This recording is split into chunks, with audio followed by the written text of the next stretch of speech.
In the last lecture, we have discussed the spectral mapping theorem for normal operators. Namely, if f is a continuous function defined on the spectrum of a normal operator t, then we have shown that f of spectrum of t equal to spectrum of f of t. Today, we are going to discuss the spectral theorem for normal operators, which is a multiplication form. This result we have already shown for self-adjoint operators. Today, we are going to generalize this result for normal operators. To prove this result, we need tricks which we have already used for self-adjoint operators, except the fact that earlier we have used polynomials in one variable. Here we use polynomials in two variables. Apart from this, most of the tricks are same. So let us state the theorem.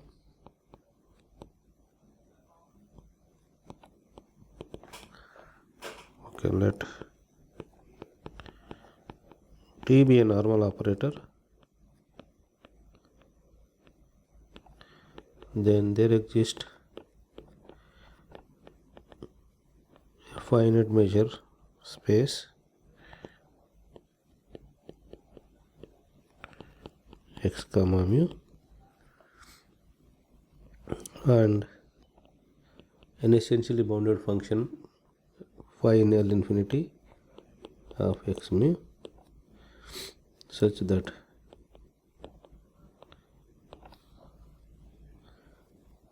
T is unitary equivalent to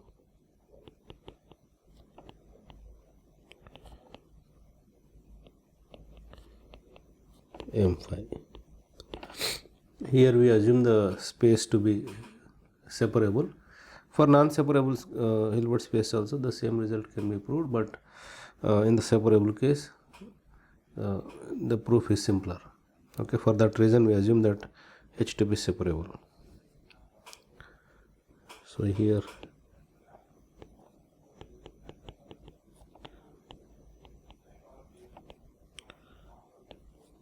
okay. So to prove this result, we, as I told earlier, we use the same tricks that we use for self-adjoint operators, but in a slight different way.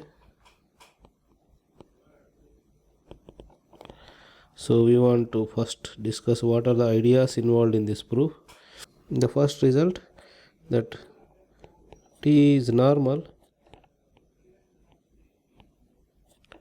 implies spectral radius of T is same as the norm of T. This we have already proved. The second one is the Stone-Weierstrass theorem.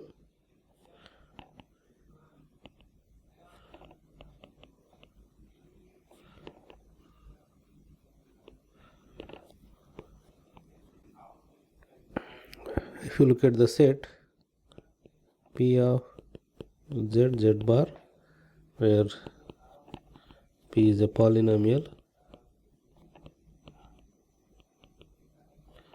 in two variables,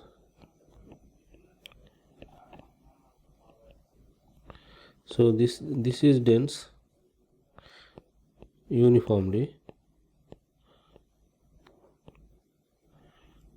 dense in C of x, where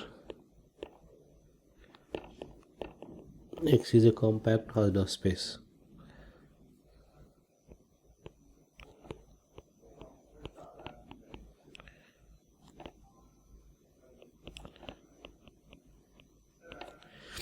This is the second result. The third result is the Rees representation theorem.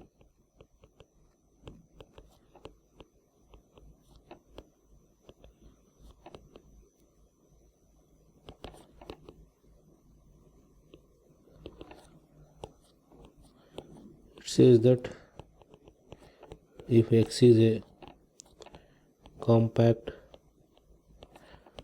Hausdorff space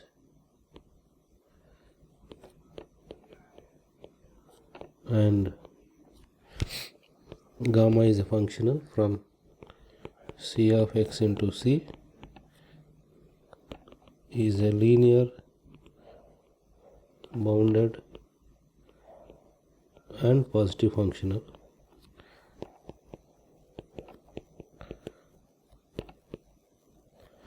So we have already discussed what is the meaning of positive functional. The meaning is that if we take positive element in C of x, this should implies gamma of f should be positive. So if this is the case, then there exists a finite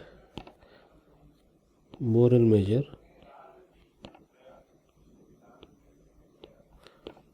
on the Borel subsets of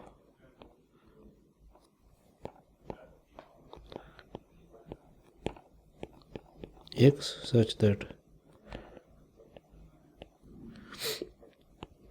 lambda of f can be written as integral over x f d for every f in C of x. Okay, this is also known as the Rees-Markov theorem. Next, one more important result is if P and Q are polynomials in two variables,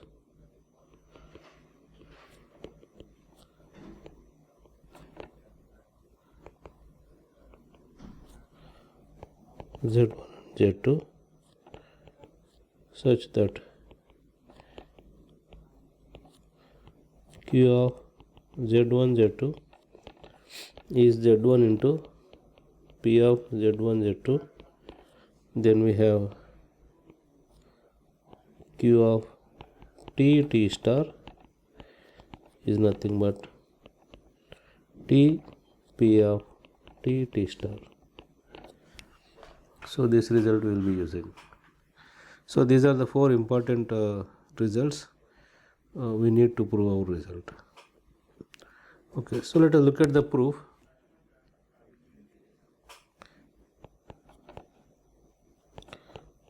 Proof of the theorem. So again we consider two cases, namely t as a cyclic vector and t doesn't have a cyclic vector. In the earlier case, when t is self-adjoint, we proved the result for the case when t as cyclic vector. Then later we reduced the second case to the first case and proved the result. In this case also we are going to do the same. So case 1, t has a cyclic vector.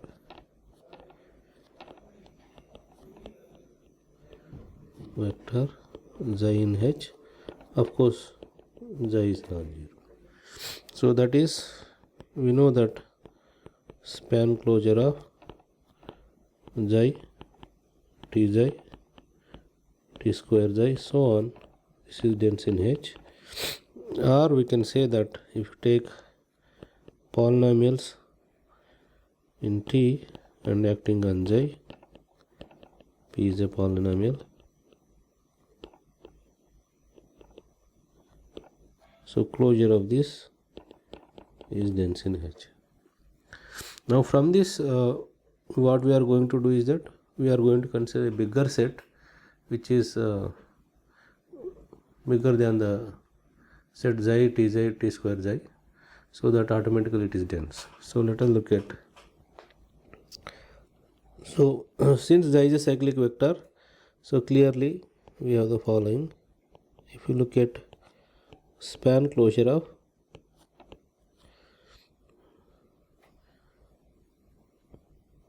t power n t star power m xi, where n m equal to 0, 1, 2, 3, so on. So this is dense in H. Or we can say that if you look at polynomials in T and T star and acting on xi, where P is a polynomial,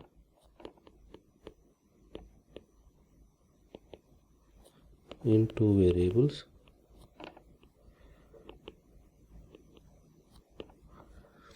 then we can say that this set is dense in H. Okay. To get the finite measure, first we have to define a positive functional, which is, and we have to show that it is bounded. Then we can use the Rees theorem. So define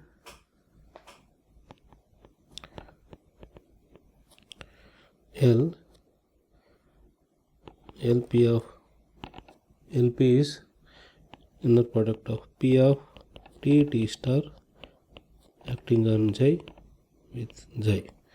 So assume that norm J is 1.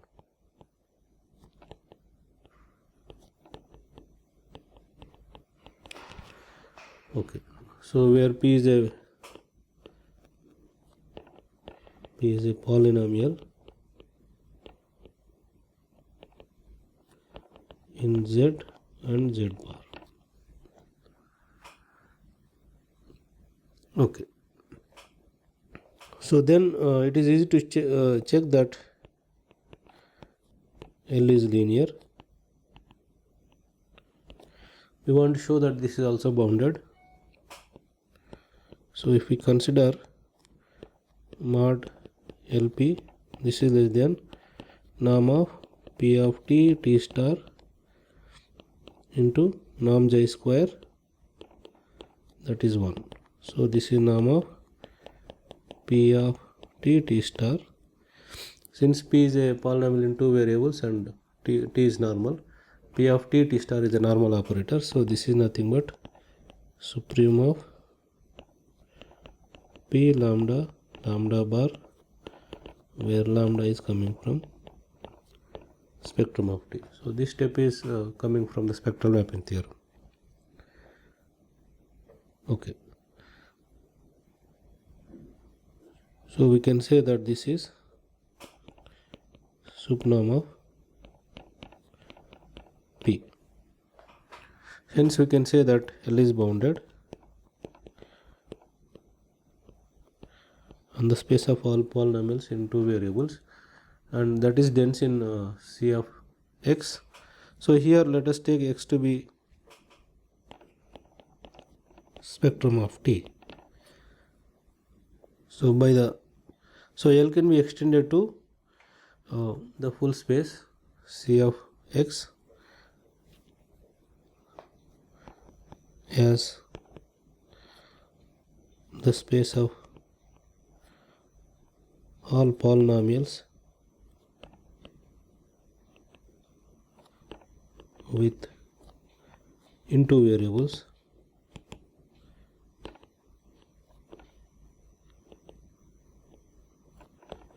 is dense in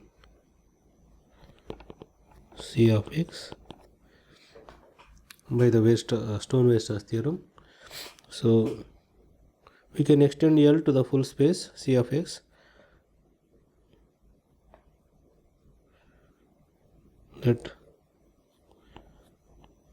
So L can be extended to, L has a unique extension, let us say L hat on C of X. So we can define L hat on the space C of X. So now we want to show that the claim is that anyway L tilde is bounded because it's a unique bounded extension. So the claim is that L tilde is positive. It maps positive elements of C of X into positive elements of C. So let us take F is in C of X and F is positive. Then we can write F as H square, where H is a positive function. Then F can be written as H square, where H is in C of X, H is positive. Okay. Now H can be approximated by a polynomial in 2 variables. So by the Stone-Weierstrass theorem,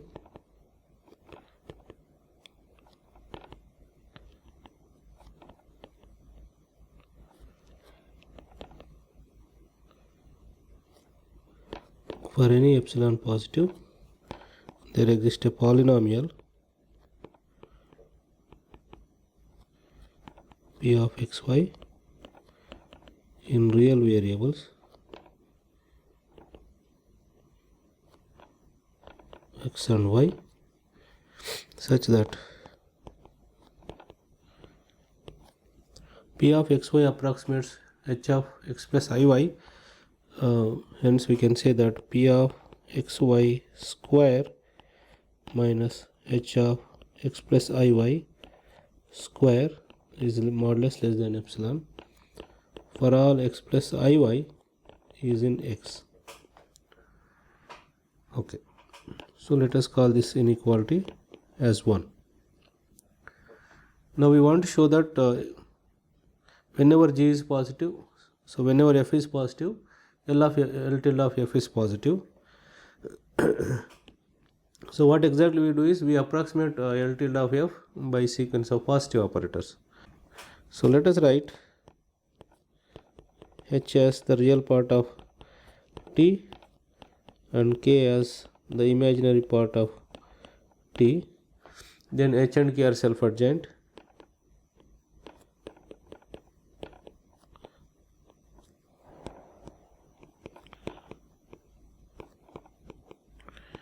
And not only that, p of hk is a self-adjoint operator.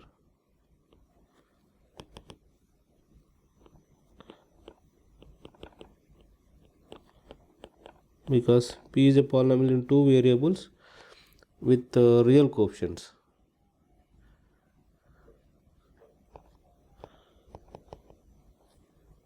So here we can say that it's a real polynomial.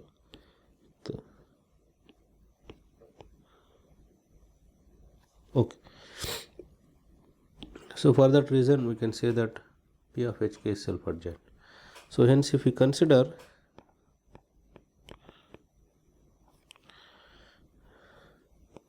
p of hk square xi inner product with xi minus L of f, so this we can write as p of hk xi.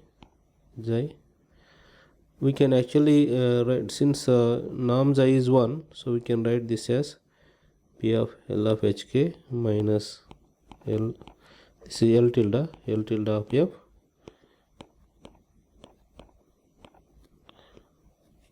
So if you look at norm of modulus of this one, this is modulus, this is less than or equal to norm of p of hk square, this is square here, minus L tilde here f.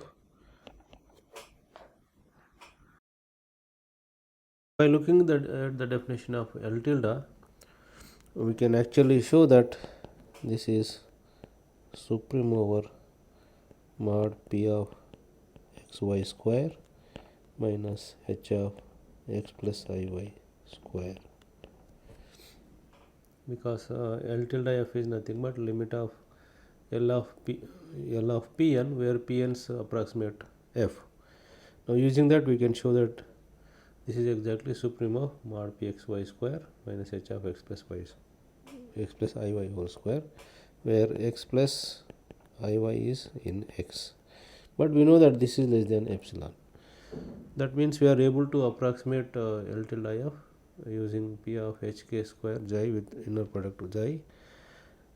But p of hk is a self-adjoint operator, hence its square is positive operator. So we can actually also easily show that inner product of p of hk square xi, this is nothing but p of hk, this is norm of p of hk xi square, this is always positive, hence we can say that L tilde f is positive.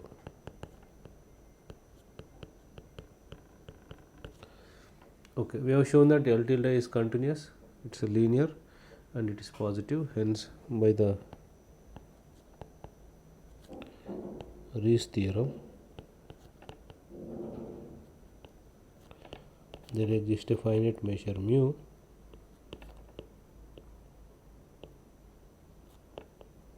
on the Borel subsets of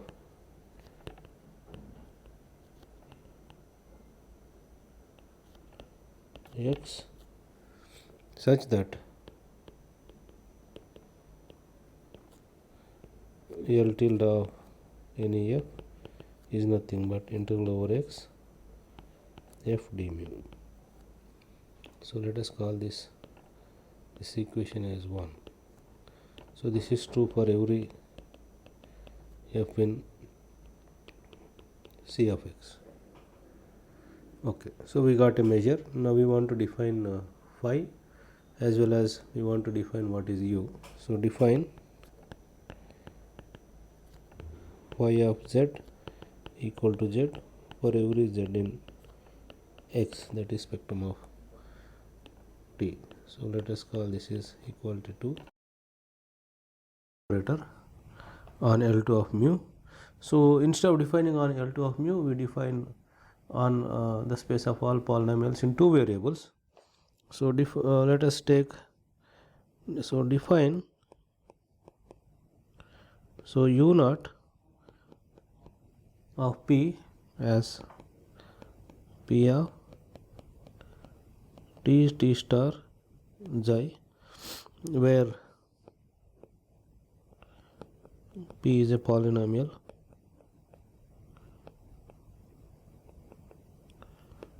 in z and z bar.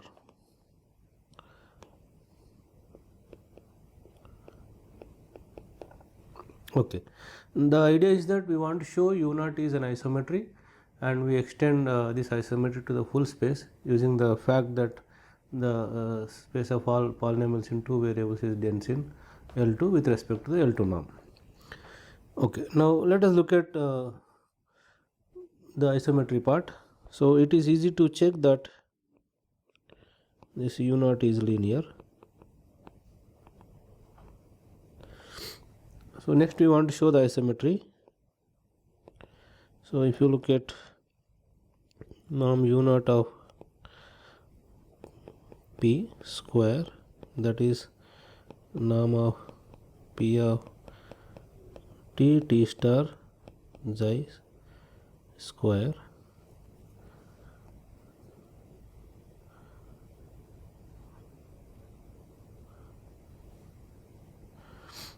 okay.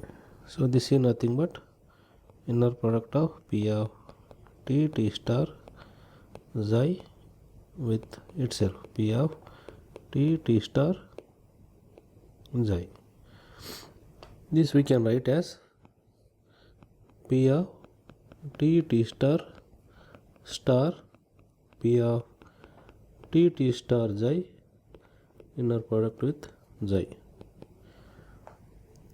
So this can be written as p bar of t star into p of t star xi with xi. This is nothing but inner product of mod p square t star at xi with xi. But this is nothing but L of mod p square. So this is equal to L of mod p square, because by definition L of p is inner product of p t star xi with xi. Okay, now L of mod p square by equation 1 we can write as integral over x mod p square d mu. So this is nothing but integral over x mod p square d mu. This is by equation 1.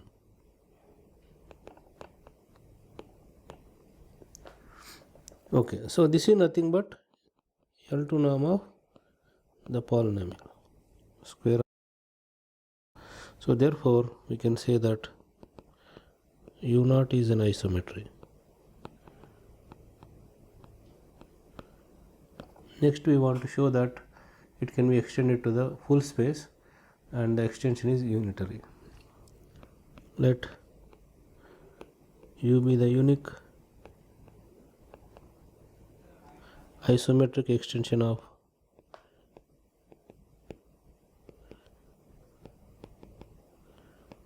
U naught. That means U naught is a map, U is a map from L2 of mu into H such that U at P is nothing but U naught of P for any polynomial P in Z and Z bar. Now U naught is an isometry, so range of U naught is closed. So we have that range of U is closed. So this contains range of U naught, but this is range of U naught closure.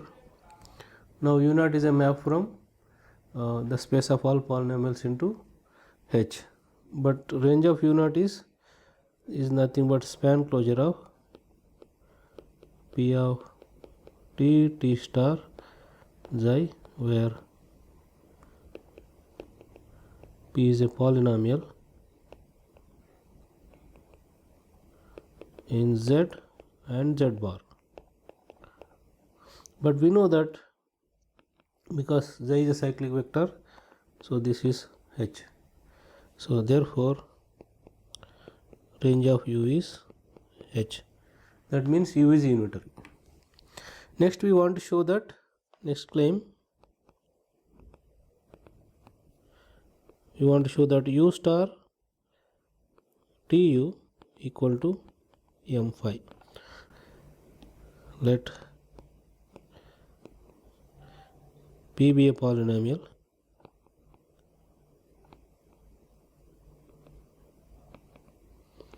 in Z and Z bar, and let us write Q of Z bar is Z P of Z bar, where Z is coming from X. Then let us consider, so we show that U star U equal to M phi on the space of all polynomials. Again, since the polynomials are dense with respect to L2 norm, we can say that U star Tu equal to M phi on L2 space. So let us consider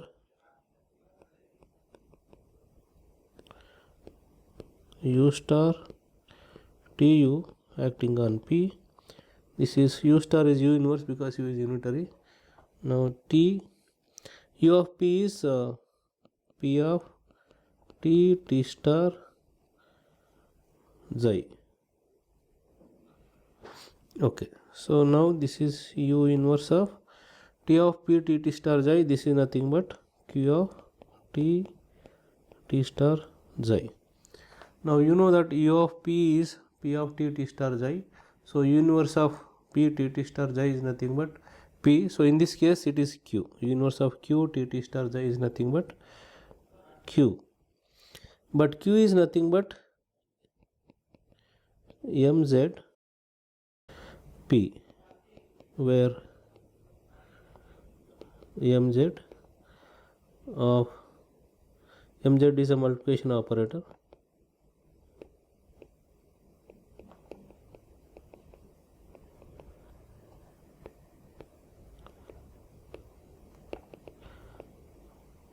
Induced by phi of Z equal to Z. So this we can write as M phi acting on polynomial. So U star U P is nothing but M phi P. Therefore, by the denseness property, we have U star Tu is M phi. Okay, so this completes the proof when there exists a xi which is cyclic vector for T.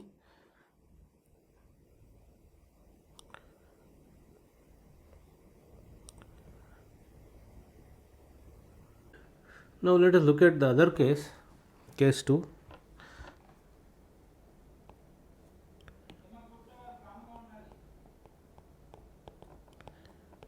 T has no cyclic vector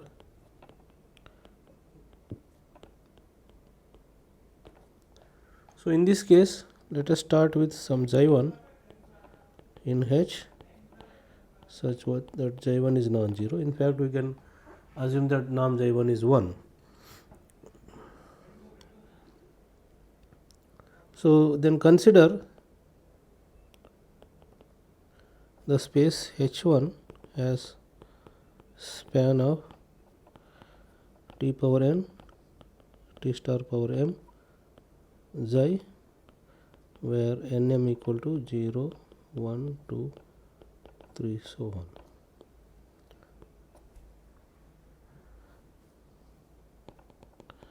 If H1 equal to H, then we can apply the same method that we have used earlier. By case 1, the result follows.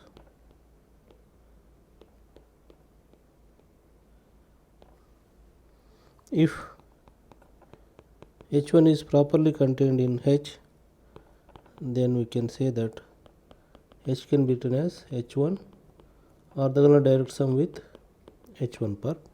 So in fact, we can easily show that H1 is a reducing subspace for T. So in fact, H1 reduces T. Now we can select a vector xi2 in H1 perp, choose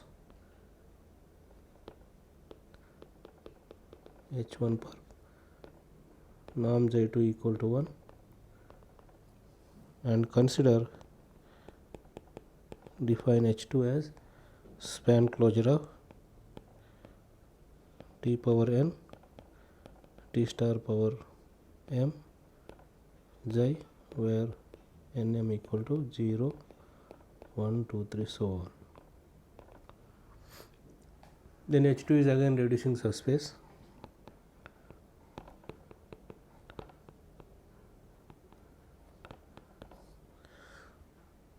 If H2 equal to, if H1 direct sum H2 equal to H, then we can stop the procedure, otherwise we can continue the procedure. So continuing this procedure,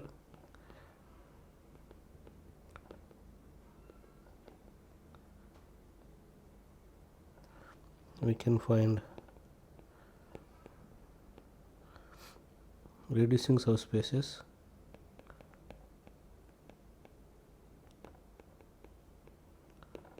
Hn such that Tn equal to T restricted to Hn, this is a normal,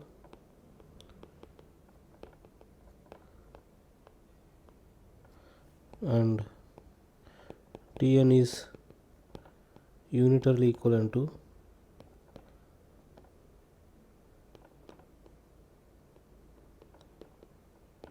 m phi n, where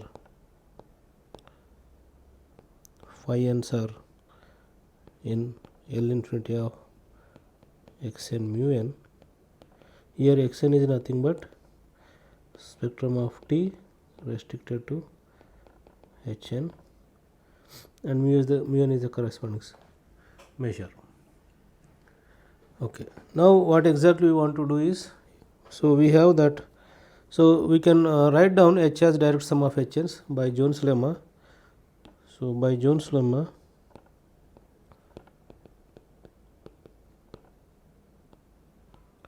we can show that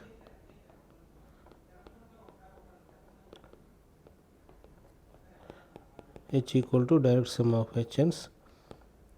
Now we know that each Hn is mutually orthogonal to Hm, where n not equal to m.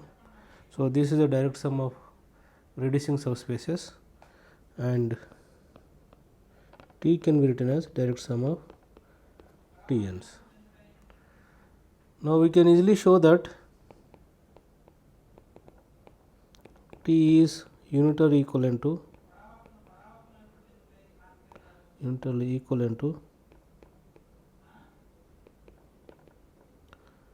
direct sum of m phi n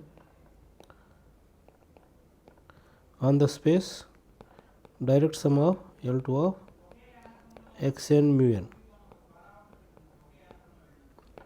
but we want to show that T is unitary equivalent to a multiplication operator induced by phi on a space L2 of mu.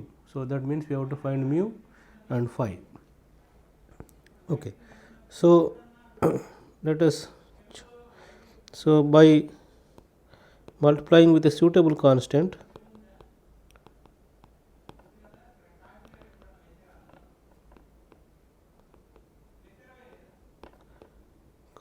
we can assume that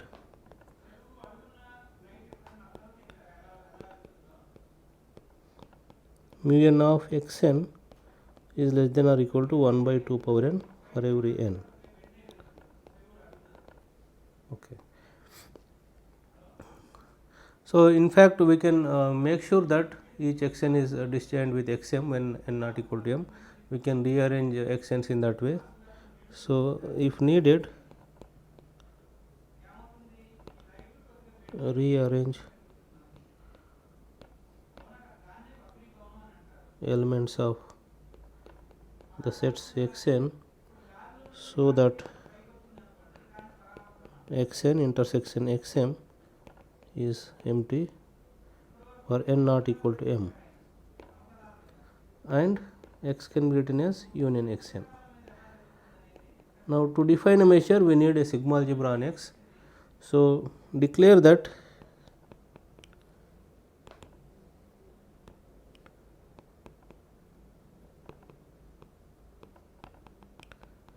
E subset of x is measurable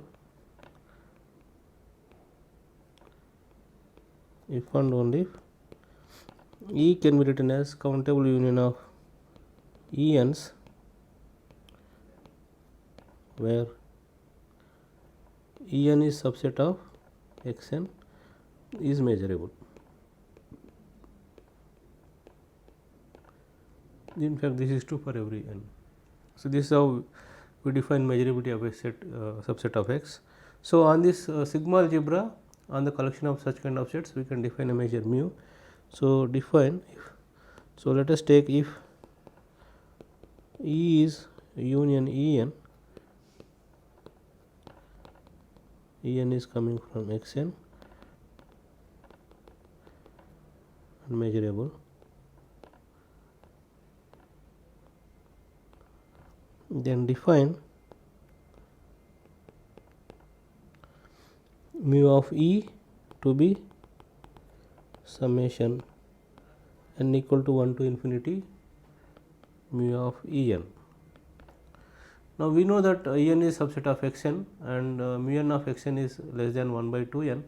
So, we can say that summation n equal to 1 to infinity mu n is a convergent series. So, this is finite.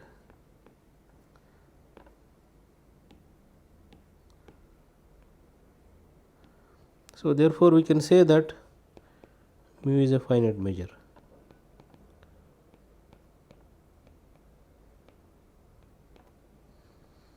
So, we got mu. So, that means we can define L2 mu. So, we know that L2 mu, from L2 mu to direct sum of L2 of x n mu n. So, here L2 of x mu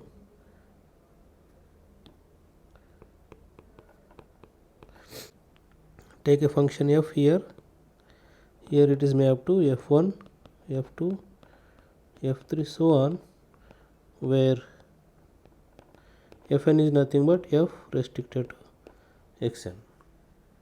We can show that there is a the map which sends f into these components is unitary. Okay. So, we know that T is unitary equivalent to multiplication operator induced direct sum of multiplication operators on L2 x n mu n. Now, we know that L2 x mu is there is a unitary map from L2 x to direct sum of L2 x n mu n. So, if you define phi of z equal to phi n of z when z is in x n, then we can show that phi is in L infinity of x mu, and not only that, we can show that T is unitary equivalent to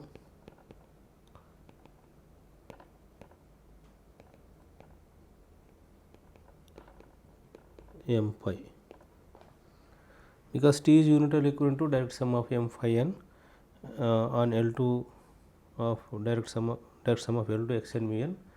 Now, we know that there is a unitary map from L to x mu to direct sum of L to x n mu n. So, from that we can conclude that T is unitarily equivalent to m phi.